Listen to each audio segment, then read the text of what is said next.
સૌથી મોટું ગણેશોત્સવ સુરતમાં મનાવાય છે અને વિસ્તારોમાં અનેક મંડળો દ્વારા શ્રીજીની પ્રતિમાઓ સ્થાપિત કરી 10 દિવસ પૂજા અર્ચના કરી આરાધ્ય દેવની 10મા દિવસે વિસર્જન યાત્રા કાઢવામાં આવે છે અને દર વર્ષે ભાગળ ખાતે પ્રથમ આવનાર શ્રીજીની વિસર્જન યાત્રાનું સ્વાગત પણ કરાય છે. તો આ વખતે પણ શ્રીજી વિસર્જન યાત્રા સૌથી પહેલા કાઢનારાઓનું સ્વાગત કરાયું હતું.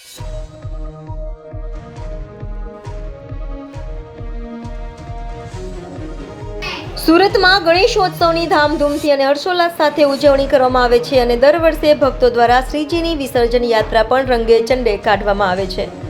દર વર્ષની જેમ આ વર્ષે પણ હર્ષોલ્લાસ સાથે શ્રીજીની વિસર્જન યાત્રાનું આયોજન કરાયું હતું. ત્યારે આજે સવારથી જ ભક્તોએ અગલે બરસતું જલ્દિયાના નાદ સાથે શ્રીજીની વિસર્જન યાત્રા ઢોલ નગારા સાથે કાઢી હતી, જેમાં ભાગળ ખાતે દર વર્ષની જેમ આ વર્ષે પણ પ્રથમ આવનાર શ્રીજીની વિસર્જન યાત્રાનું સ્વાગત કરાયું હતું. સાથે સુરત શહેર ગણેશોત્સવ સમિતિ દ્વારા ભક્તોને વહેલી તકે શ્રીજીની વિસર્જન યાત્રા કાઢવા અપીલ પણ કરાઈ હતી. તો ભાગળ ખાતે અનેકો આગેવાનો દ્વારા શ્રીજીની પ્રતિમાનું સ્વાગત કરાયું હતું.